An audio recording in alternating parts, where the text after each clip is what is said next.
Assalamualaikum warahmatullahi wabarakatuh. Saya Adam Zinda Sevino dari Program Studi Teknologi Rekayasa Otomasi Universitas Diponegoro dengan NIM 4004 0324 630054. Nah, kali ini saya akan mengajak teman-teman semuanya untuk sedikit belajar tentang materi praktikum sistem embedded, yaitu adalah FreeRTOS TAS. Kita langsung mulai masuk ke materi yang pertama, yaitu pengertian FreeRTOS dan TAS. FreeRTOS adalah sistem operasi real-time Operating System atau RTOS yang dirancang untuk perangkat embedded dan microcontroller. FreeRTOS memungkinkan sebuah microcontroller menjalankan beberapa pekerjaan secara bersama melalui konsep multitasking. Dalam FreeRTOS, setiap pekerjaan disebut task, yaitu unit program yang berjalan secara independen dan memiliki fungsi tertentu. Dengan adanya task, sistem dapat mengelola berbagai proses seperti pembacaan sensor, komunikasi data, dan pengendalian aktuator secara lebih terstruktur dan efisien dibandingkan menggunakan program loop biasa. Konsep task pada FreeRTOS. Task merupakan blok program yang dieksekusi oleh scheduler FreeRTOS. Setiap task memiliki fungsi, prioritas, dan alokasi memori stack sendiri, sehingga dapat berjalan secara independen dari task lainnya. Saat sistem berjalan, scheduler akan menentukan task mana yang mendapatkan waktu eksekusi berdasarkan prioritas dan kondisi task tersebut. Dengan konsep ini, beberapa pekerjaan dapat dijalankan secara bergantian dalam waktu yang sangat cepat sehingga terlihat berjalan secara paralel meskipun microcontroller hanya memiliki satu inti prosesor. Pembuatan task. Task pada FreeRTOS dibuat menggunakan fungsi taskGrid. Fungsi ini digunakan untuk mendefinisikan nama task, ukuran stack, parameter yang digunakan, prioritas task, dan handle task. Setelah task berhasil dibuat, scheduler akan memasukkan task tersebut ke dalam daftar task yang siap dijalankan.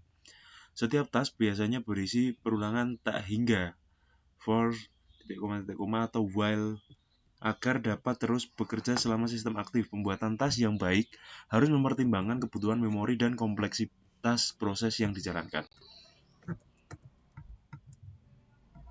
Status task.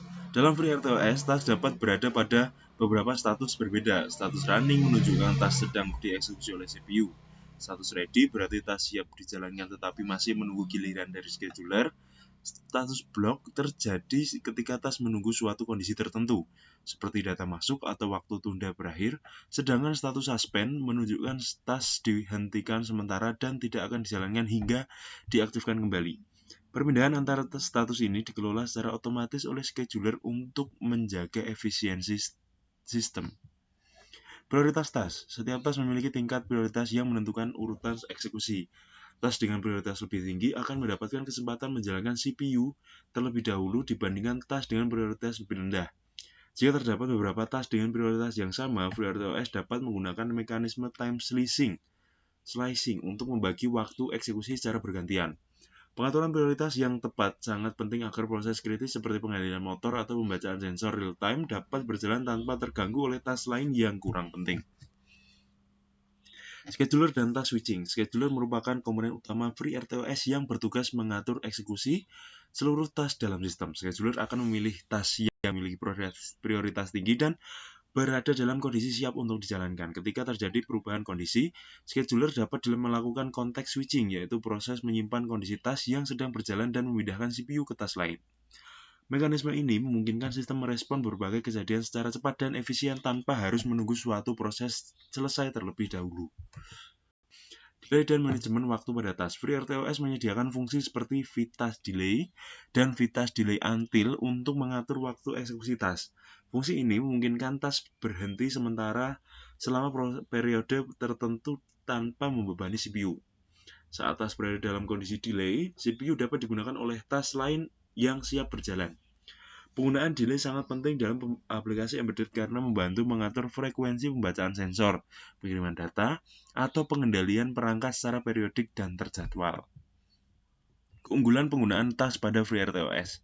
Penggunaan task pada FreeRTOS memberikan banyak keuntungan seperti kemampuan menjalankan beberapa proses secara bersamaan, pengelolaan program yang lebih terstruktur, dan peningkatan respons sistem terhadap kejadian real-time. Selain itu, task memudahkan mengembangkan aplikasi yang kompleks karena setiap fungsi dapat dipisahkan menjadi modul yang independen.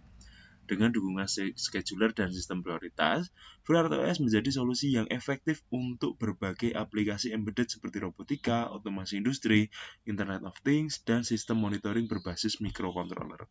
Nah, selanjutnya akan ada penjelasan tentang program pada software VS Code atau Visual Studio Code yang digunakan untuk percobaan menggunakan hardware. Nah, dapat dilihat adalah mensi dari program yang merupakan implementasi FreeRTOS multitasking pada ESP32 yang menjalankan dua task secara bersamaan, yaitu task untuk mengendalikan LED dan task untuk membaca sensor DHT22. Pada bagian konfigurasi ditentukan pin LED pada GPIO 2 serta sensor DHT22 pada GPIO 15. Selain itu, dibuat juga variabel counter yang berfungsi untuk menghitung jumlah eksekusi masing-masing task sehingga aktivitas task dapat dipantau melalui serial monitor. Task pertama adalah task lead yang bertugas menyalakan dan mematikan LED secara bergantian. Setiap 1 detik di dalam task ini, status LED dibalik setiap siklus. Kemudian informasi seperti waktu, eksekusi kondisi LED, nilai counter, dan nomor core yang digunakan ditampilkan ke serial monitor. Setelah itu, task masuk ke kondisi delay selama 1 detik menggunakan fungsi VTask delay. Dapat dilihat pada program, ada VTask delay, sehingga prosesor dapat digunakan oleh task lain. Lalu task kedua adalah task sensor.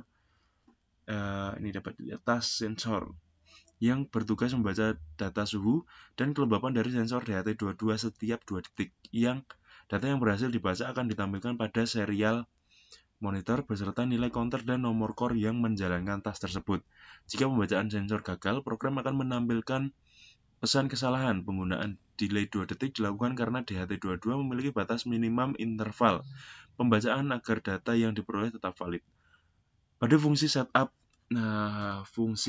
dapat dilihat. Fungsi setup, program membuat 2 task menggunakan X-Task Create Pin to Core. Task LED ditempatkan pada core 0 dengan prioritas lebih tinggi, sedangkan task sensor ditempatkan pada core 1 dengan prioritas lebih rendah.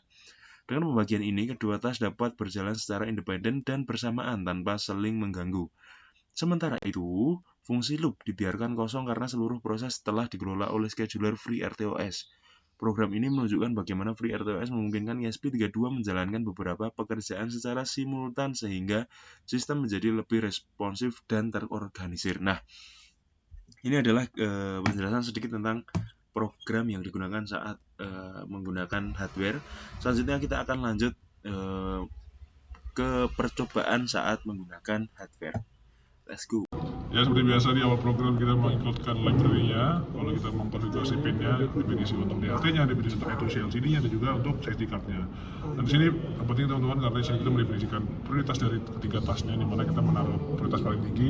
Untuk itu LCD-nya, LCD kita akan taruh sebagai task prioritas paling tinggi, di mana kita definisikan dengan angka 3. Lalu untuk yang kedua, task paling sedang alias nomor 2, kita definisikan dengan nomor 2. Lalu yang terakhir, task priority SD card-nya, di mana ini ditaruh paling rendah, alias kita menaruhnya dengan angka 1. Nah, di sini ini untuk mensettingkan LCD-nya. Jadi kita menggunakan 3F, X3F. Lalu di sini untuk pointer agar program bisa nge-detect LCD-nya. Di sini buat objeknya kita menggunakan objek dari DHT-nya, kita menggunakan data Singapore handle. Lalu di sini kita langsung menggunakan untuk fungsi float-nya, fungsi bool-nya, dan juga fungsi address-nya. Nah, di sini kita masuk aja ke bagian I2C-nya. Di sini kita menggunakan fungsi bool lalu void scan untuk mendefinisikan error apakah nanti bisa di-detect untuk LCD-nya. Lalu di sini menggunakan fungsi if else juga. Kalau misalkan tinggal I2C atau LCD ditemukan, maka dia bakal mati ya. Kalau misalkan ditemukan baru bisa untuk menyalakan programnya. Di sini kita menggunakan fungsi void juga untuk LCD helper-nya, di mana untuk menampilkan pesan-pesan dari LCD-nya kita menggunakan fungsi if, dan juga beberapa else if, dan juga menggunakan delay supaya nanti ketika pergantian task itu bisa di-detect oleh LCD-nya dan bisa terlihatan task apa yang sedang dijalankan. Di sini ada untuk perstabilan dari delay dari LCD-nya sendiri, seperti print-nya, seperti address-nya seperti apa. Jadi kita melakukan delay 2 detik. Nah, ini untuk network-nya kita masuk ke bagian control-nya. Nah, di sini ini penting karena ini bagian dari modul hari ini, di mana ini LCD task, di mana untuk menentukan prioritas paling tinggi. Nah, di sini sebenarnya yang pendefinisian prioritas tertinggi itu di atas, cuman nah ini tuh supaya nanti bisa tetap tampil di LCD tas apa yang dijalankan, tas mana yang lagi menjadi prioritas paling tinggi. Nah ini di sini kita menggunakan if yang dimana ini if tadi kita sudah mengintegrasikan bahwasannya nanti tas prioritas pertama itu ada di LCD terlebih dahulu, lalu kita menyebutkan ke DHT22 ke SD card 1.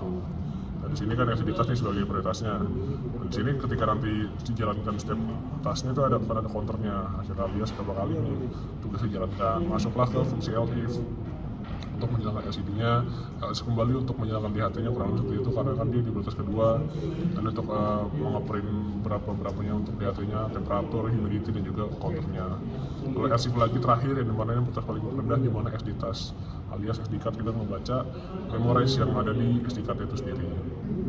Di sini kurang lebih sama untuk printnya seperti apa, LCD ready, SD ready sebagainya. Nah di sini untuk mendefinisikan tas dari DHT-nya. Nah, ini kurang lebih sama untuk fungsi temperatur, humidity dan sebagainya. Untuk ngeprint nantinya ketika udah mengambil data sensor berapa temperatur dan berapa humidity juga berapa kali mereka sudah mendeteknya. Dari sini bagian untuk DHT-nya sekarang kita masuk ke bagian terakhir alias prioritas paling rendah. Di SD card di sini kita mengecek berapa sih memori yang terdapat pada SD card itu sendiri, apakah bisa dilihat seperti SD-nya aman atau tidak. Nah di sini menggunakan langsung file langsung menggunakan fungsi if yang artinya DHT counter dan sebagainya. Di sini terakhir setup, kita menggunakan fungsi setup alias untuk ngeprint beberapa tas-tas dan ini bisa cuma hanya print juga, terus kita menggunakan set clock begin dan juga delay, scale A2C. Di sini kita menggunakan fungsi if. Nah di sini menggunakan fungsi snapper take. Nah ini untuk mendefinisikan DHT-nya kembali. Terus ketika nanti program dijalankan maka akan mengambilkan LT starting, ngeprint tracking tas dan sebagainya. Nah di sini kita menggunakan boot rate 4096. Di sini untuk upload speednya untuk setiap tas yang ada di sini kita menggunakan LCD tasnya menggunakan 96, DHT juga dan juga SD juga. Di sini masuk ke void loop supaya terjadi terus-terusan. Nah, ini terakhir semua tas sampai sini. Sekian. Belum sekian. Jadi kita coba wiringnya. Sekarang kita coba bakal running ke programnya. Nah itu langsung ke start monitoringnya aja. Nanti di sini dia bakal ngedetek semuanya, screen device dan sebagainya. Woi, oke, bentar ya. Ini nyobain. Oke, ini error. Nah ini udah masuk nih data-datanya. Jadi ini kan dia menjalankan setiap tas yang ada gitu kan, ada 3 tas. Nah 3 tas itu bergantian teman-teman. Nah nanti ini bakal baca di sini. Setiap tas yang dijalankan tuh bakal seperti ini. Itu kan ada counternya tuh. Berapa kali dia 12 baca DHT, baca SD card, terus baca sistem status dan sebagainya, tas dan sebagainya. Nah, oke sekian, terima kasih.